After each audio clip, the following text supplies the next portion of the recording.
Abra a Bíblia comigo no livro de Jeremias, capítulo 33. Existe um versículo de Jeremias 33 que é muito conhecido. Talvez a maioria de nós pode nem saber que ele está lá no livro de Jeremias, mas já ouviu alguma vez na vida. Jeremias 33, 3 diz assim: invoca-me e responder-te-ei, e mostrar-te-ei coisas grandes e ocultas que não sabes. Invoca-me e responder-te-ei, e mostrar-te-ei coisas grandes e ocultas que não sabe. Há pelo menos 2.500 anos esse texto foi declarado. Essa frase foi dita há mais ou menos 2.500 anos, pelo menos 2.500 anos. E essa frase tem dado direção ao povo de Deus por todo esse tempo, 2.500 anos. Será que daqui, se houvesse, se a Terra estivesse funcionando daqui 2.500 anos, será que haveria palavras que nós dissemos que ainda estavam ecoando por 2.500 anos? Daqui 2.000 anos as pessoas ainda estão recebendo daquela verdade? Pois essa frase é assim, é uma frase que está ecoando por mais de 2.000 anos. Mas eu quero que você venha comigo para o versículo número 1, 33, 1. Diz assim: e veio a palavra do Senhor a Jeremias a segunda vez, estando ele ainda encerrado no pátio da guarda, dizendo: assim diz o Senhor que faz isso, o Senhor que forma isso, para o estabelecer. Jeová é o Senhor. No versículo 1 está falando qual era a condição que Jeremias se encontrava nesse momento. Jeremias se encontrava encerrado. Alguém tem a tradução que diz preso? Encarcerado, preso. Então olha as traduções, ele estava preso. Jeremias preso ouviu ao Senhor. Jeremias preso declarou a palavra do Senhor. Jeremias limitado pelas circunstâncias, ele revela, ele manifesta uma palavra que o Senhor usa por mais de 2.000 anos para trazer o seu povo, chamar o seu povo a estar na presença dele por mais de 2.000 anos. Vamos para Apocalipse. Venha comigo, Apocalipse 1. Quantos irmãos sabem quem escreveu o livro de Apocalipse? Faz um sinalzinho aí para mim. A gente tem uma ideia, né? Quase uma certeza. João. Diz assim, Apocalipse capítulo 1 e verso 1. Revelação de Jesus Cristo, a qual Deus lhe deu para mostrar a seus servos as coisas que brevemente devem acontecer, e pelos seus anjos as enviou e as notificou a João, seu servo, o qual testificou da palavra de Deus e do testemunho de Jesus Cristo e de tudo o que tem visto. Bem-aventurado aquele que lê, os que ouvem a palavra dessa profecia e guardam essas coisas que nela estão escritas, porque o tempo está próximo. Mais ou menos 1950 anos atrás, o homem que se achegava ao peito de Jesus, homem, tem revelação de Jesus como Deus transcendente no céu, governando sobre todas as coisas. Se abre uma porta no céu, ele é chamado e ele vê as multidões, ele vê os anjos, ele vê a glória do Cordeiro, ele tem uma mensagem para as igrejas. Talvez a revelação de maior impacto na terra pelos séculos e séculos foram dadas para esse homem. Agora, será que João tinha um ministério? Eu creio que João tinha um ministério especial. Eu creio que ele fazia discípulos, eu creio que ele ganhava pessoas para Jesus. Ele estava assim muito bem no seu ministério. Mas não nesse momento. Leia o versículo 9 comigo. Eu, João, que também sou vosso irmão e companheiro na aflição. Companheiro aonde? Na aflição e no reino e na paciência de Jesus Cristo. Estava na ilha chamada Patmos por causa da palavra de Deus e pelo testemunho de Jesus Cristo. E fui arrebatado em espírito. E aí ele começa a falar de tudo que ele viu. Gente, João tinha ministério, mas por causa do nome de Jesus, eles pegaram João e jogaram João numa ilhazinha sem recurso, e falaram: vai terminar teus dias aí. Tiram João do meio do povo, tiram João do seu ministério, tiram João dos seus discípulos, tiram João de tudo que ele conhecia, e lá está João, sem poder reunir com a igreja. Você pega um pastor e joga um pastor numa ilha, e ele não pode mais discipular, ele não pode mais orar pelas pessoas. Então João começou a fazer live, sim ou não? Não, né?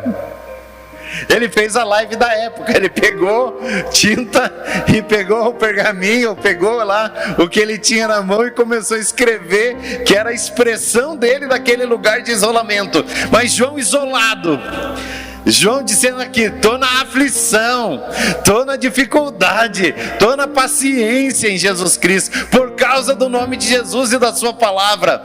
Ele está isolado, ele está num lugar difícil, e daquele lugar isolado e difícil, tem nele vida, para trazer a revelação que marca o fim dos tempos, que marca a visão da igreja para a eternidade, que talvez seja a mensagem mais importante dos dias que nós vivemos hoje, quase 2000 anos depois. Mas quando Jesus está no centro da história, porque a história é dividida, não do dia que Jesus nasceu na terra, mas a história é dividida no dia que ele derramou seu sangue, para que eu e você tivéssemos acesso a Deus.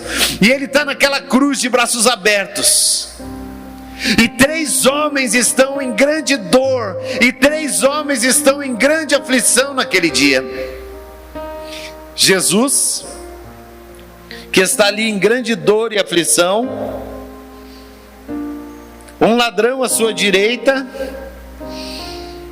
que está em grande aflição e dor, um ladrão à sua esquerda, que está em grande aflição e dor.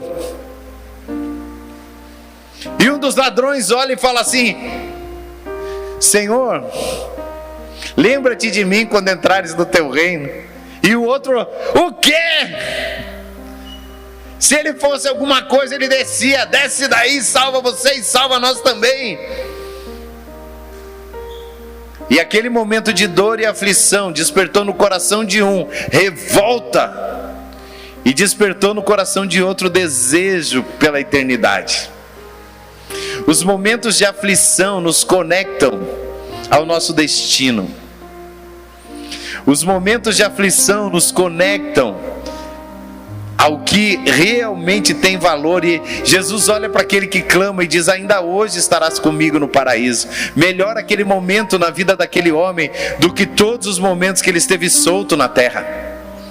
Todos os momentos que ele tinha a sua vida, que ele tinha liberdade, que ele tinha, nenhum desses momentos o conectou a Jesus como aquele momento de dor, de sofrimento físico indizível. Mas foi um momento onde o coração dele se volta para Jesus e ele diz: Jesus, filho de Davi, tem misericórdia de mim. E Jesus responde para ele: ainda hoje você vai estar comigo, ainda hoje você vai estar comigo. Então começa a guardar isso no teu coração. Os momentos que nós ficamos privados, os momentos de aflição, nós precisamos posicionar o nosso coração. Se a gente olhasse, eu não vou ler todos os textos, porque eu tenho que acabar relativamente cedo, temos mais alguns minutinhos, mas se a gente olhasse para Lucas, capítulo 10, se você está anotando, marca aí, de 38 a 42, só vou contar a história de Marta e Maria. Jesus chega na casa de Marta, e ele está sentado, alguns homens certamente estão com ele, ele está ensinando, e Marta está para um lado e para o outro, ansiosa, a Bíblia diz, atarefada, fazendo muitas coisas, e Maria se assenta aos pés de Jesus. E nesse momento Marta fica indignada, e ela fala por cima dos homens ali falando, né? Ela interrompe ali o Jesus ensinando e diz: ei Jesus, você não se importa que eu esteja servindo, que Maria, minha irmã, me deixe servir sozinha? E aí Jesus olha para ela e fala: Marta, Marta, você está ansiosa? Deixa eu ler o texto aqui. Marta, Marta, estás ansiosa e afadigada com muitas coisas, mas uma só é necessária, e Maria escolheu a boa parte, a qual não lhe será tirada. Diga comigo: essencial. Hoje nós estamos brigando para dizer o que é essencial e o que não é, né? Os decretos aparecem por aí dizendo só o essencial. Eu concordo, gente, só o essencial. Maria descobriu o que era essencial. Ontem foi um dia histórico, a sexta-feira, né? Muitas pessoas do comércio, muitas, saíram para fora das suas lojas e clamaram ao Senhor. Eu tive que chorar, fui fazer uma live, passei vergonha, comecei chorando já, porque quando eu olhei as pessoas lá no começo da avenida, eu já vi uma pessoa ajoelhada, derramada na frente de uma loja, clamando, e depois os outros, fui indo e as pessoas com as mãos levantadas, e eu falando: Deus, misericórdia, Senhor. Se nós tivéssemos um dia de gratidão ao Senhor, quando tudo estava bem, quando estava vendendo um monte, e saíssemos para fora das nossas lojas e dizer: Senhor, nós te agradecemos. Assim como o povo de Israel fazia na colheita, tinha oferta movida, eles pegavam feixes, né, e moviam diante do Senhor para dizer: Senhor, muito obrigado pela colheita. Nós ainda não tivemos oportunidade de fazer isso na alegria, por isso talvez precisemos de momentos de aflição para retornar o nosso coração ao Senhor. Mas enfim, quando eu estava vendo aquilo, uma coisa me chamou a atenção. Depois nós oramos com as pessoas, ficamos orando na praça, e quando estávamos indo embora, o comércio já estava abrindo de novo, e eu vi uma pessoa saindo de uma loja com 2 TVs, aquelas de, deve ser 60 ou alguma coisa, que era muito grande, 2 TVs daquela enorme na cabeça. E logo depois, saindo mais uma pessoa com uma TV enorme na cabeça. E eu olhei na porta, tinha um irmão nosso que trabalha lá, falou: pastor, está vendendo igual água. O que se vendeu de TV nessa pandemia é coisa assim alucinante. Também quem trabalha com reformas de casa. Porque é o seguinte, o homem chega em casa e a mulher fala: ei marido, olha só, o cupim está comendo o forro da casa. E o homem fala: me dá um feijão. E vai, ó, e tchan, tchan, e sai correndo para trabalhar. E no outro dia a mulher fala: você pode ver ali o telhado da casa? E o homem fala: ah sim, na outra semana eu vejo com alguém. E vai, volta, e vai, volta, e vai. E daí chega a pandemia e o homem tem que ficar em casa. Aí ele senta na cadeira, olha para o teto e fala: uau, e aquele buraco ali, mulher, o que é aquilo? Ela está falando há meses para ele, mas ele entra e sai. Mas quando os homens ficaram dentro de casa, subiu a tinta, subiu as pessoas reformando, arrumando a casa, ajeitando a casa, porque elas ficaram dentro da casa. Elas descobriram como é que está a casa. Então começou todo mundo a arrumar, ajeitar, pintar, e principalmente comprar TV e computador e celular com uma tela maior, e se conectar. E agora já não chegava só ter o net, tinha que ter o net e o Apple, o net, o Apple e o Disney, o net, o Apple, o Disney e o Amazon. Isso mesmo, só queria saber quem tinha comprado. E não é nenhum problema você assistir uma série. Que Deus te abençoe para conseguir fazer isso com discernimento. Tá tudo certo. Mas sabe qual é a dificuldade? É que nós sentíamos que nós não conseguimos ter tempo com Deus e com a palavra porque não tínhamos tempo. E tempos como esses revelam também a verdade, porque se nós pegarmos os cristãos, não tem uma palavra pesada para você e nenhuma chamada de atenção, é só para nós discernirmos o tempo. E se nós perguntarmos no meio dos cristãos, quantos assistiram mais séries aqui depois de começar a ficar mais em casa? Provavelmente a maior parte. Ou quantos ficaram mais tempo, viram mais internet, viram mais isso ou mais aquilo? E se nós perguntarmos quantos conseguiram fazer um estudo mais profundo da Bíblia? Quantos conseguiram ler livros inteiros da Palavra de Deus, que é uma coisa tão importante, tão fundamental para a gente crescer?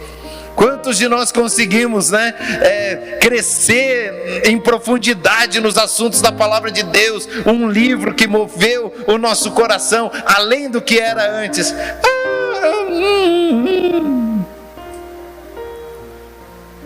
Então ouça esse incentivo que eu dou ao seu coração.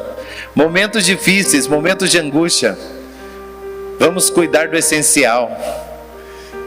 Se tem uma coisa que deveria valer porque é verdadeiro e não porque pelo que é falso, né? Diga para alguém que está longe de você, porque perto não está, né? Cuida do essencial. Agora só pode o essencial. É hora do essencial. A Bíblia diz que o inimigo tocou a vida de Jó. O inimigo tocou a vida de Jó e tirou pessoas que ele amava. O inimigo tocou a vida de Jó e tirou os bens que eram importantes para ele. O inimigo tocou a vida de Jó e tocou na saúde de Jó.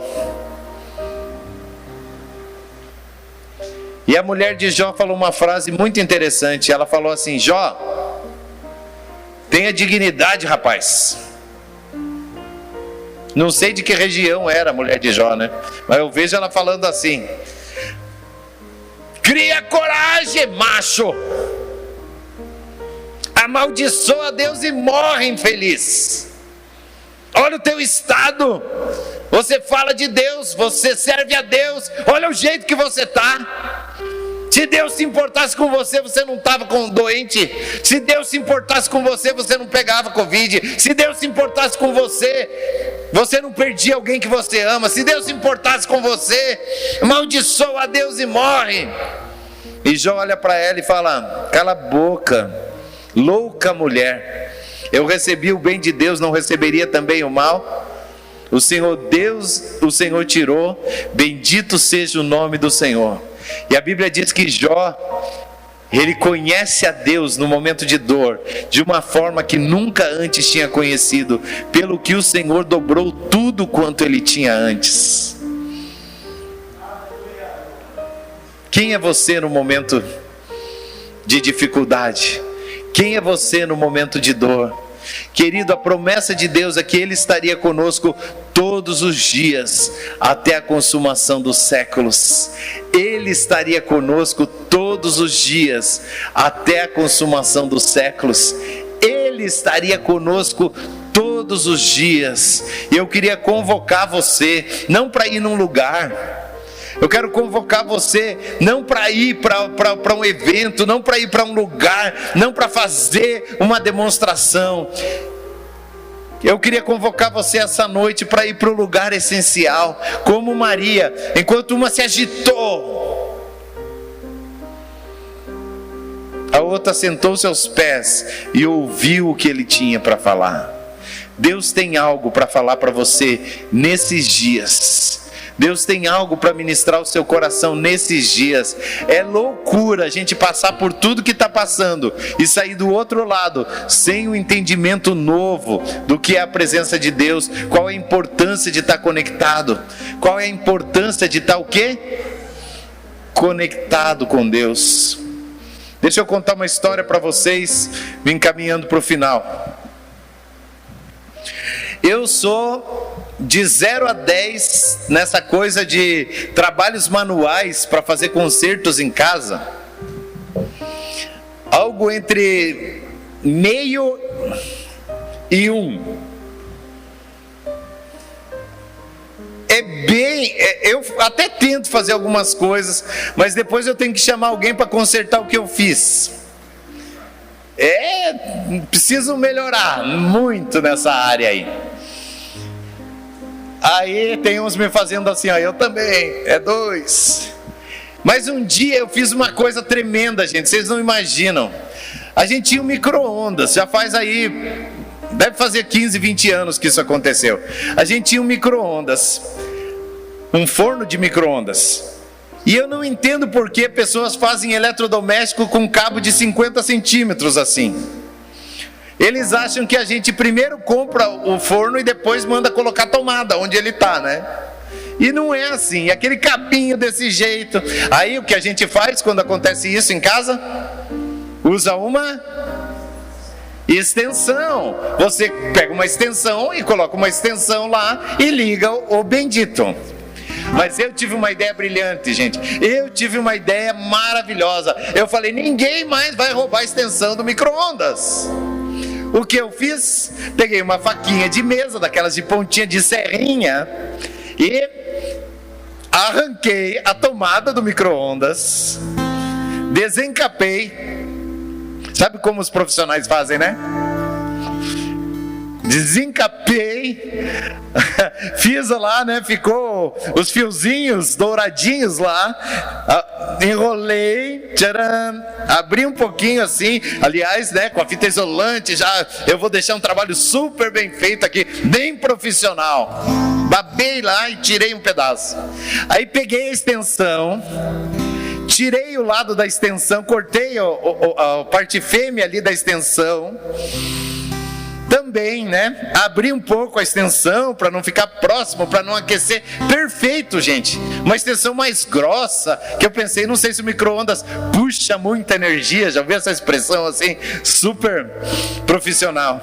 E aí, de novo, cortei lá, tirei com aquela faquinha. Na verdade, aí, eu estava com uma faca de pão já. Uma faca grande na mão. Já vou contar porque eu nunca vou esquecer o detalhe, que para cortar da extensão eu peguei uma faca de pão. E também marquei o cabo, fui puxar, ficava um pedacinho e eu, tcharam, um lado, estão esperando que eu quebrei o dente. Não foi isso que aconteceu. Peguei o outro, e aí fui arrumar. E quando eu fui arrumar, não sei porquê, eu comecei a segurar aquela faca tão forte. Na parte da lâmina, assim, eu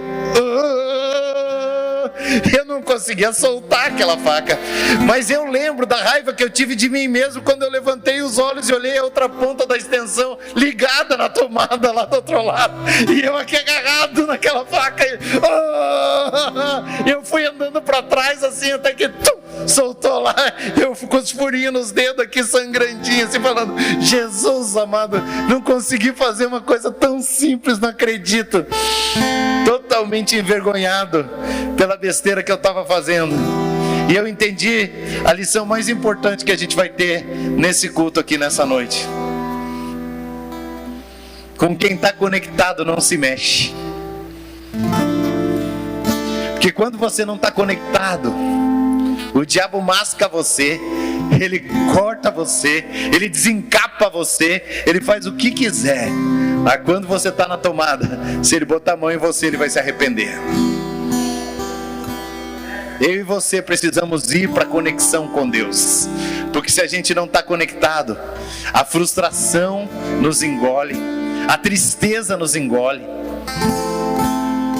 a dúvida nos engole. Se eu sou amado, como que coisas difíceis acontecem comigo? A depressão nos engole. Mas quando a gente está na conexão, e a gente volta para Maria, o essencial, e a gente volta para o ladrão da cruz, o essencial. Aquele ladrão da cruz não falou, Senhor, me tira da cruz.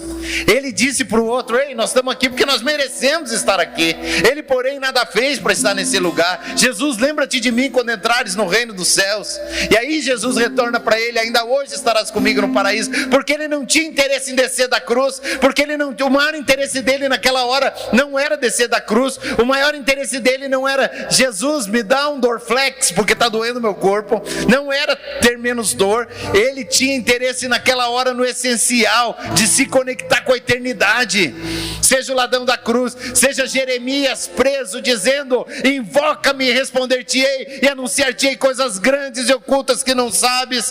Seja João dizendo a revelação de Cristo, das coisas que acontecerão não muito além desse tempo, entrando no céu, tendo revelação no seu lugar de exílio. Agora, homens de Deus podem passar por dores, homens de Deus podem passar por angústia, homens de Deus podem passar por apertos, homens de Deus podem.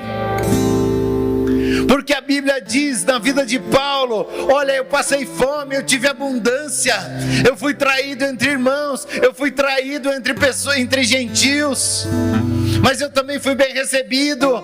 Eu sei estar na família, eu sei estar sozinho, eu tudo posso naquele que me fortalece. Eu tenho poder para tudo naquele que me fortalece. Eu tenho poder para tudo naquele que me fortalece. Você está sentado aqui nessa noite, já é milagre de Deus. Eu posso todas as coisas naquele que me fortalece. Mas no dia da minha aflição, quem eu vou ser? O que se conecta mais firme com Deus e manifesta a sua glória, ou aquele que se encolhe para dentro da sua própria... Vocês sabem o que é autocomiseração? É ter pena de si mesmo. Ou a gente se encolhe tendo pena da gente mesmo. Ai, olha a dor que eu passei, olha a angústia que eu passei, olha o medo que eu passei, ai, pobre de mim. Ou a gente se levanta e diz: Senhor, foi bem difícil, que bom que o Senhor estava comigo, eu estou aqui de pé de novo.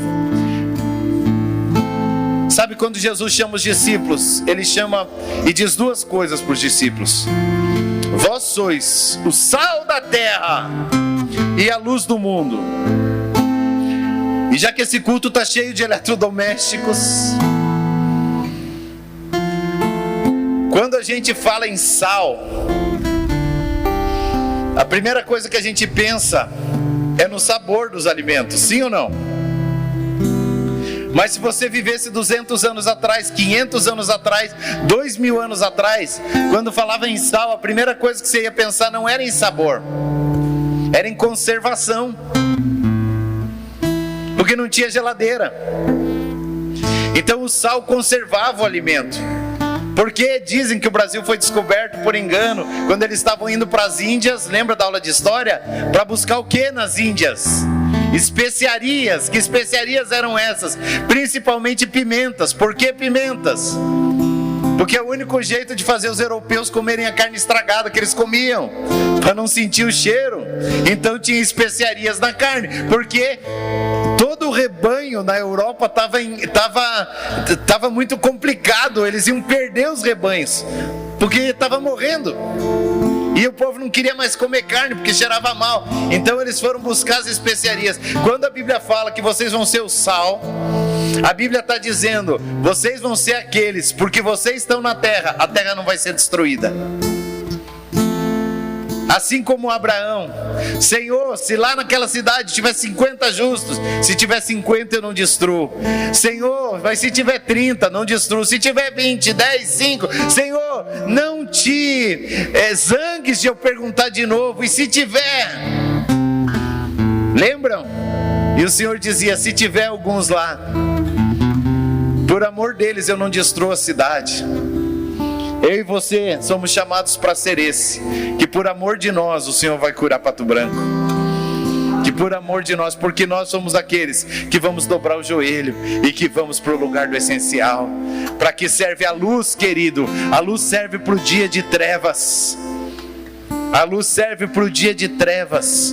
Uma lâmpada acesa no sol não faz diferença, mas no dia de trevas, uma lâmpada acesa é diferença entre vida e morte, entre acidente e livramento. Uma lâmpada acesa. Que eu e você sejamos um luzeiro, que eu e você sejamos um farol nesses dias de trevas, que eu e você sejamos sal para salgar, que no dia da dor, no dia de aparente destruição, nós possamos dizer: por amor do teu nome, Senhor, eu me levanto para dizer: ainda que a figueira não floresça, ainda que a vide não dê o fruto, ainda que não haja vacas nos currais, ainda que o produto da oliveira minta, eu todavia me alegrarei no Senhor, eu todavia confiarei no Deus da minha salvação. Está lá em Abacuque, nos capítulos finais. Que eu e você possamos entender o chamado. Para esse dia nós somos chamados. Para esse dia nós fomos chamados. E a gente ama esse texto. Mordecai fala para Esther: para esse dia, Esther, você é chamada. Para esse dia você é chamada. E a gente ama esse texto. O que a gente não costuma fazer é continuar o texto, porque Porque se a gente continuar, Mordecai está dizendo assim: agora, se você ficar quieta e você não abrir a sua boca, e você de todo te calares, não pense que porque você está no palácio, a morte não vai chegar na tua vida. Deus vai levantar de outro jeito livramento para Israel, porém a tua casa e a casa do teu pai não vão ser livres. Essa parte a gente não costuma ler. Se eu quiser dizer, para esse tempo eu sou chamado, eu preciso fazer aquilo para o que eu fui chamado. Eu não estou dizendo para você, cure Pato Branco, senão orando, jejuando, se conectando com quem está fazendo. Mas eu estou dizendo para você, não é hora de ficar quieto e com vergonha, é hora de começar a proclamar. Se você tem uma rede social, proclame. Se você tem vizinhos, grite lá da janela. Você não pode visitar ele, mas aí você vai encontrar no elevador, ele vai dizer: meu Deus, a pandemia, e você vai dizer: meu Deus, é o livramento. Ele vai dizer: meu Deus, a morte está aí. E você vai dizer: meu Deus, é vida. Meu Deus Ele é o que tem em você. Dá para alimentar e sustentar aqueles que não têm nada. Então, querido, sejamos aqueles que vão manifestar a glória. Os dois lados conectados, a essência, só o mais importante. E de outro lado, manifestar o que nós recebemos naquele lugar de discernimento, naquele lugar de fortalecimento, naquele lugar de graça. Posso pedir com respeito para que a gente fique de pé para orarmos juntos? Se você tem dificuldade, pode ficar à vontade, ou se você está com crianças, pode ficar bem à vontade para ficar sentado se quiser.